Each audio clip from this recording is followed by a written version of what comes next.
And we're back. So, medyo masama yung boses. Pasensya na.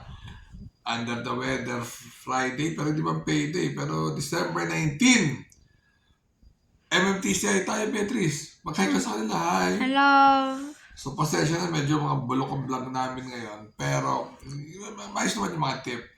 Wala lang kami mga, so, walang kabuhay-buhay lang. Pero, kami mapulot kayo aral sa tip namin. So, race number 1. Well, Berting, yun nga lang tricky dahil JB Hernandez baka biglang pag-interesa ng buhay nila. Pero first choice. Second choice ko yung confidence search. Kasi nandun na rin yung sa karera nila, iwanan lang. So baka mas maganda yung takbo niyan.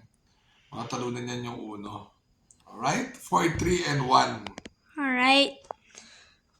Race number 2, patok naman to eh. Iron Edge 1-11. Galing. Sobrang galing. And 1 for the day, hindi para talunin. Second choice si Jack 14. Third choice si Pasensio. So, although ito din kay Doodle, magagaling ang trako niyan ha. FYI. Yun yung mga, yung Di Argento na maayos yung trako. Pero 6, 2, and 5. Alright. Alright. Race number 3. Dito, gusto ko dihado, Noble Touch. Baka mabitbit ni Alvin sa kasi mabilis yan eh, Grand Laughter, saka Grand Jackpot, so Grand yan, maghagarad. Second choice ko si Calendar Girl. Siyempre, siya yung tatalo, siya yung Yamado. So, yan. Third choice ko, Dihado, Gentle Force. 1, 6, and 3. Alright. Race number 4. Race number 4, trick ito. Hindi ko kasi alam kung buo itong Jasmine, Freedom, La Republica eh. Diba? Cash is king na-scratch pa. Pero, baka one time itong Jasmine. Kasi nga, 1 run flat. Second choice, La Republica. Third choice, yung biglang bukas yung pinakabuo dito. Pero yung sa may panalo rin. 1, 8, and 3. Alright. So, race number 5. Pasensya na guys, namamadali si Beatrice dahil meron siyang Christmas party bukas. Nagpasalamat na lang po tayo. Kaya mag-comment kayo down, mag-like at mag-share. May Christmas party ka bukas, di ba?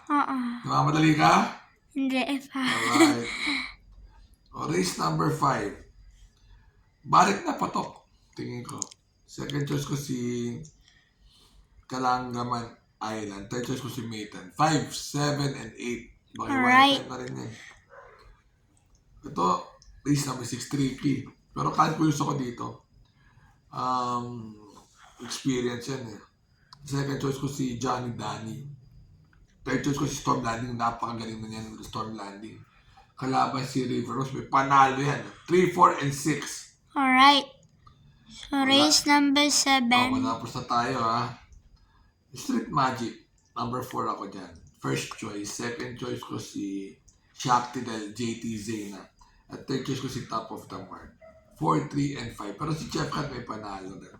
Alright. So, walang kalatoy-latoy. Pero, tingin ko, tatlo o dalawa, pumili sa may mga solo tayo. Like race 2 solo. 1-9 lang ang kapital, oh. Tatama itong take on natin. Alright, remember to be good because God is good all the time. Comment down below, share, like, tsaka yung mga shoutouts tomorrow na medyo busy si Beatrice. Thank you, Beatrice! Welcome, Papsi. Bye-bye and thank you guys!